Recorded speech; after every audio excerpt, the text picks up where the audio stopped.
All right. Hi, everybody. This is Steve Tarter, and another edition of Tarter Source. Very special one because with me today, I'm very happy to say, is Mr. Larry King, a man of many interviews, a man of TV, radio, and here attending the Charley Steiner Sports Symposium at Bradley University. Larry, welcome. Well, to the Journal Star. My pleasure to be part of Tarter Source. Well, hearing you say it gives it a whole new, a meaning. Larry, everyone knows you from all the stuff you've done. Tell me a little bit about the very beginning. What was your first radio job? Well, all my life, Steve, I wanted to be on the radio. I had no other wish. Going back to 5 years old, I would listen to the radio. I would imitate the radio announcers. A show would go off, and then I'd go into a little room in my little apartment. We were very poor. And I would do a tale well calculated to keep you in suspense. And I would put my hand over my ear and pretend I was an announcer. My father passed away when I was 9.5. I mangled my way through high school. The old process of having my mother beg the dean. I didn't go to college. I worked at a bunch of odd jobs, and all the time dreaming about radio. I had a younger brother in law school. I worked at various jobs. Once I worked for Associated Merchandising Corporation at 1440 Broadway. I was a mail guy. I dropped off mail in departments. But on the top floor of that building was WOR radio. And I used to take the elevator up to the top floor. And there were elevator operators then. Mm-hmm. And I'd get on and with a deep voice go, "Lobby, please," pretending at age 17 that I was an announcer working at WOR. Later, WOR would carry one of the 560 stations that carried my national show. So it was all a dream until I went down to Miami. Someone said that would be a good place to break in. I stayed with my uncle, knocked on doors, and one radio station said, "You have a nice voice, and if you hang around, we have a big turnover here. Learn the business." I could stay with my uncle. Uh-huh. I hung around, I learned the business, and one day they said, starting one day, you host 9 to 12. In the morning, you play music. In the afternoon, you'll do sports and news, small station. That's all I ever wanted. And I was 23 years old. And I was so excited. I stayed up the whole weekend picking records, practicing what I was going to say. It was joyous. It was such a high to me that a lifetime wish down in Miami Beach, Florida would come true. And the late Marshall Simmons, a wonderful guy, called me into his office, and it's about 5 to 9. And he says, "You're going on in 5 minutes. Wish you a lot of luck. I think you got some talent. And this is a place where you can show you're making $50 a week." I said, "Okay." I go into the studio. Before I go in, he says, "What name are you going to use?" I hadn't thought of that. I said, "My name is Larry Zeiger." He said, "No, that won't go. It's too ethnic. People won't know how to spell it. You need another name." He had the Miami Herald open. I would later write a column every day for the Miami Herald. And there was an ad for King's Wholesale Liquors on Washington Avenue. And he said, "How about Larry King?" And I said, "That sounds all right." I legally changed it a year later. And I sit now in the room. I got my records, my control room. I start the record, Les Elgart, Swinging Down the Lane, May 1st, 1957, my first day on the air. Nervous. Record starts. Lower down the record, turn on the mic, nothing. Bring up the record. Turn down the record, nothing. Bring up the record. And I looked at the clock, and now it's like 4 minutes after 9. All the audience has heard is a record going up and down, and nobody speaking. And I panicked, and I said to myself that I wanted this, but I didn't have the gumption to do it. In other words, I just didn't have it. And Marshall Simmons, the general manager, kicked open the door to the control room. And he said, "This is a communications business, damn it. communicate. And I tell you, Steve, I turned on the mic. I did something that day that later on people like Jackie Gleason and Arthur Godfrey would tell me that I learned that day the secret of the whole business, which is there's no secret. Be yourself. I put on the mic and I said, "Good morning. My name is Larry King," and that's the first time I've ever said that, because I've just been given that name. And this is my first day ever on the air, and since 5 years old, I wanted to be talking in front of a microphone with a sign that said "On the Air" lit up. And so I've been scared. And I had the record cued, and I kept fading it and not knowing what to say. And then Marshall Simmons helped you. Just kicked. I'm telling the audience this. Yeah. Just kicked open the door and told me it's a communications business. And from that second on, that was almost 61 years ago, I never was nervous again. I learned in that minute, be honest with the audience, take them into your bosom, speak directly, and tell them what's happening. And you've always trusted the audience. Trust myself, trust the audience.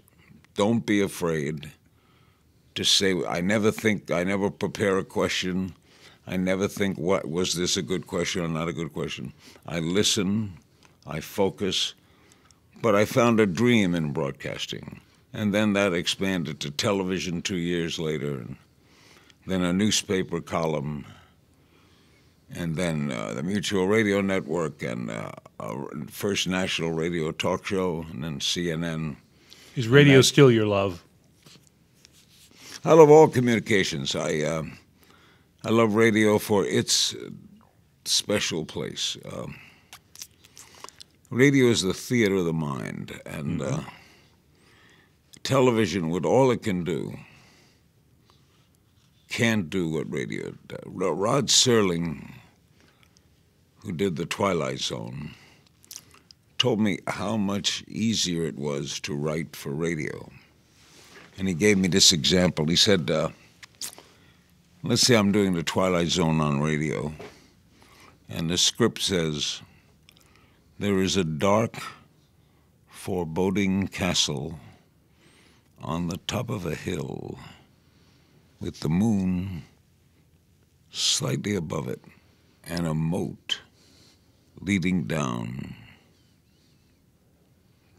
to a vast group of reptiles. Now, if I say that to the television guy, what kind of castle you want? You want it peaked? Where do you want this? Where do you want light? What about the lighting? All that is needed. But on radio, all you need is, there's a dark, foreboding castle at the top of a hill. And if you say that right, then the audience pictures that talent. And the magic of radio, because it's through the ears, is people listening to us now. We could tell them anything.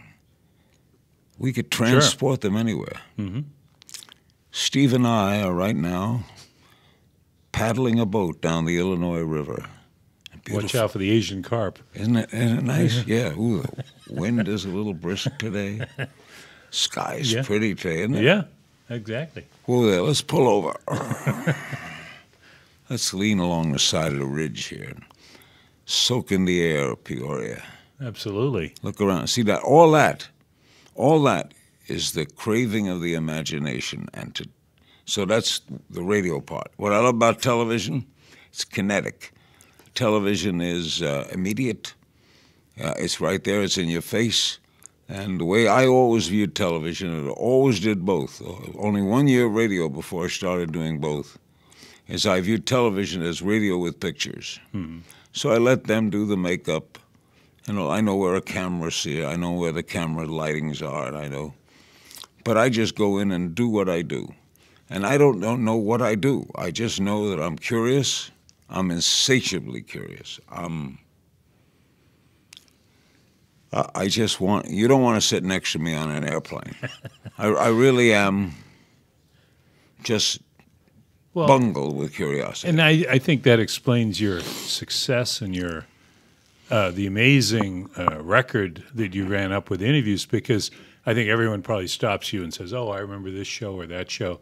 But I remember listening to you on the radio in the 80s, and myriad different guests that you had. But the one that I remember, and I don't know why, because it was just enthralling, was you did an interview with Dave Clark of the Dave Clark Five, who, for the people who aren't listening, this was the group that was right there with the Beatles in the 60s, and then he kind of went away, and he became very successful, but just fascinating listening to the conversation you had with him, because he knew a lot about the British rock scene and music scene. I'll tell you one of the things that radio could do that no other media could do. You could mention that, Dick Clark.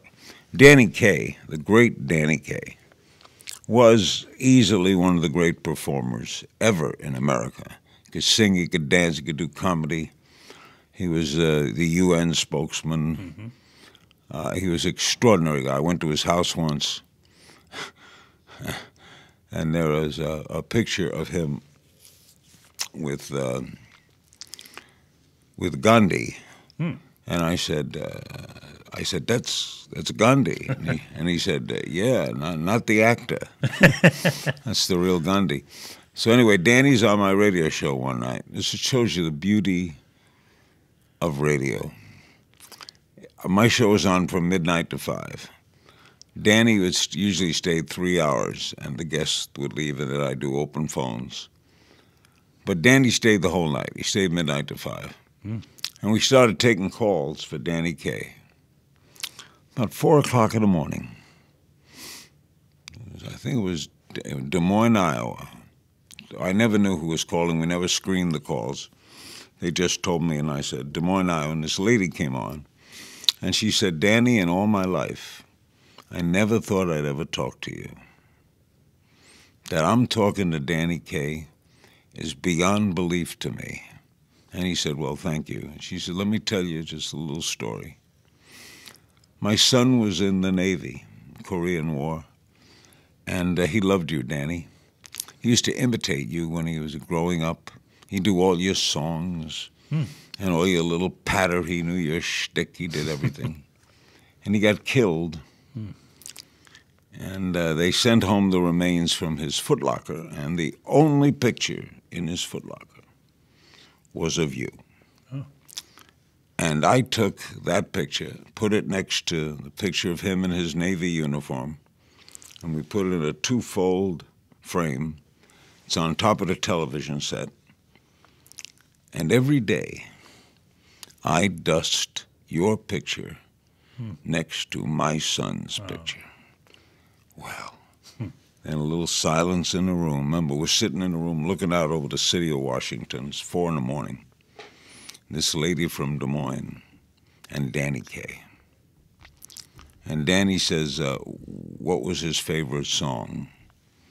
And she said, Dina. And he sang it to her. Oh.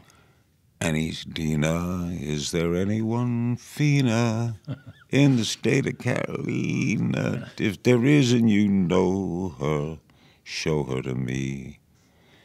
And he started to cry. Oh. I started to cry. And the lady started to cry. Oh, boy. Now, that was a moment in time. Uh-huh. But any time I ran into Danny after that, any time, he would always say, the lady from Des Moines. Yeah. And what he said was, it touches the fact that people in that sphere, the Danny Kays, the entertainers, they entertain, they love what they do, but they never really know what they touch. Right. Until you get a lady. Who tells you? Yeah. So that's like a moment in time where you say, and I remember sitting there, wow. Yeah. And that could only happen on radio. Absolutely. Yeah, there's something about the intimacy and just now you've done, and I've read this online, and you probably would have to have, get a calculator to do it. 30,000 interviews. Oh, 60,000. 60,000. Steve, what century are you living in? That must have been an old story I was reading. It's almost 60,000. I figure 60. Because you're still doing it. You're still racking them up. I'm on Aura.tv. I'm on Hulu. I'm on RT. I do 2 politicking shows a week and 3 regular shows. You don't feel like slowing down? Well, Milton Berle was asked once, would he retire, and he said, to what? I don't know what I would do. To what? I keep active. I read. I like movies. I'm blessed that I have 3 grown children and 2 teenage boys. That keeps you young. And they're both baseball players. Oh, yeah. And I love the sport. So one of them's a pitcher and one of them's a shortstop. And one got drafted by the White Sox. And wow. He's going to go to the University of Miami. And the other is probably one of the best players in Southern California. Plays at Beverly High, shortstop. The Dodgers waiting for him? The Dodgers have looked at him, Yankees, Red Sox, Seattle. Oh, right. The Cubs have looked at him. They're 2 good boys, and they're very, very good athletes, and they really know their sports and their baseball. And, of course, I raised them. I grew up in Miami and then Washington and then L.A., and when they were born, I took them early to Dodger Stadium, and they went there when they were 3 and 2. Now you follow the Dodgers since Brooklyn. Correct. And they became Dodger fans. Then they got to know all the Dodgers. We went on the field, watched batting practice, and they know all the players and traveled with the players on road trips. They grew up in baseball. Wow. And I'm very proud of them. They're 2. You've always been a huge sports fan. I mean, not just a sports fan. You're in the symposium. You've done sports broadcasting, writing. I did Miami Dolphin football. Mm-hmm. I did the perfect season. I love sports. Sports is so unimportantly important. I was saying this sitting at the World Series. Why does sports affect us so much? Mm-hmm. I mean, these are millionaires out there. Mm-hmm. And many of them don't live in the city that we live in. They get their check every 2 weeks. They get their winters off. They go home. They go to Arizona or Florida in February, play through the summer, then go where they wish in the off season. The average makes $4 million. And we live or die with their exploits, which will have no material effect on our lives. None. But they will. It's unimportantly important. When the Dodgers lost the 7th game, I was depressed. Now, I wasn't going to bring that up. It had no effect on anything in my life except I was depressed by this outer element that had really, when you think about it, nothing to do with anything. But the reason I like athletes face what none of us face. Their careers end when most careers begin. 38 years old, right. That's when most men and women are starting to make that leap, starting to look at bigger salaries. Athletes, there was a great title of a book once, When the Cheering Stops. And you see it now. I've sat with Joe Namath in restaurants and people didn't come over to the table. Oh. Don't feel sad. He was worshipped once. Yeah. But they have to understand that. So, and athletes face something Steve, you and I do not face, winning and losing. We don't face winning and losing. Yeah, you could have a bad rating sometime, but your show goes on, I think. But an athlete, there is a final score. There is a final score. Last night, the Washington Capitals beat the Coyotes 3-2 in hockey. Washington got 3, the Coyotes got 2. You can't erase that. I got 3, you got 2. So they live with victory and defeat. Every day there is a final score, and we don't face final scores. You said in a previous interview Speaking of sports, one of your voices that you wanted to either emulate or work with, Red Barber. Well, I worked with him for 5 you? years in Miami. After he retired, he came down to Miami. And I worshipped him as a child. He taught me baseball. I couldn't go to games. We were poor, and he taught me the game on the radio. I remember the day he introduced Vin Scully to do 1 inning a game. He taught Vin Scully the game. Red was the best baseball broadcaster ever lived. And I admired him, and he had that southern tang, and all of Brooklyn loved him. And then when he came down to work with me, I tell you, one of the little thrills I had is he would do sports, and then he'd throw it to me for the interview. Oh. So here's this lifelong hero of mine, Red Barber, sitting next to him. I interviewed him many times, sitting next to him. And he says, "That's the sports news." And then he'd go, "Larry?" And when he said, "Larry," a shudder went through me, because that's a voice I've heard. I was going to say, that's your since man. 5 years old.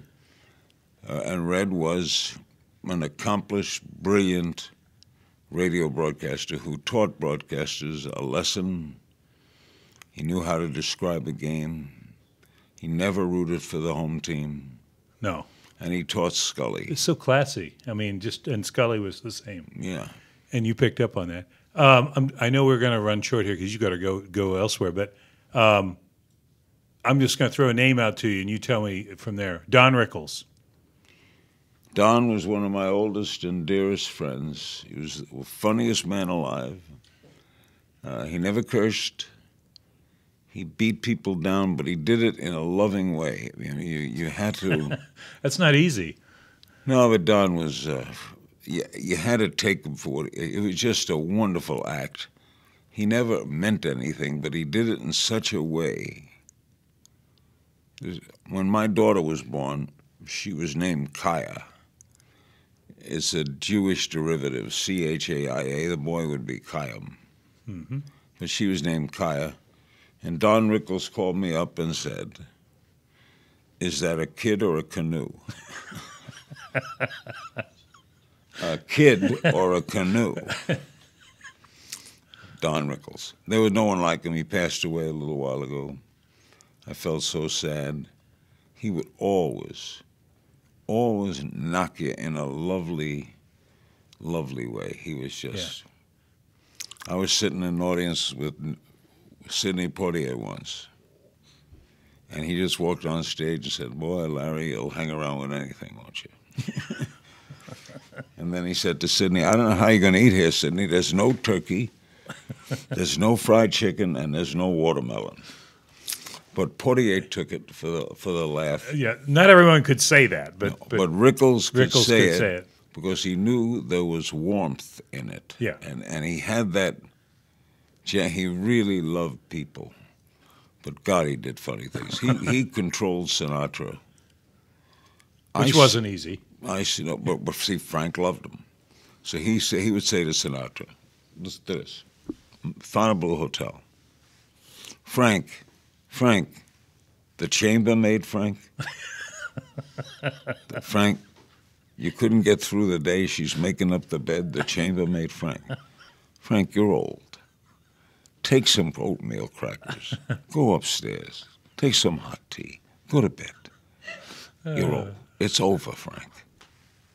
And Frank's laughing, probably. Oh, yeah. Laughing. He would. Let's hope he is. It was. Oh, he was. Well, Larry, we could. I just want to add that how close I've come to Beverly to Bradley. Oh, Bradley, absolutely. Beverly Hills is my son's high school, and Bradley is my adopted college. I never went to college. I have received 9 honorary degrees. One of my proudest is from Bradley. A lot of wonderful associations there. Associations, Charley Steiner, great friend of mine, a broadcaster of the Dodgers. Wearing his hat? Yep. Wearing his cap, which too much looked like a Trump cap. We won't get into that no, this in time Beverly around. Hills, I'll be shot. And I love, and they're great people there. Jennifer Gibbs, is the director of development, is an outstanding woman. She keeps the place together.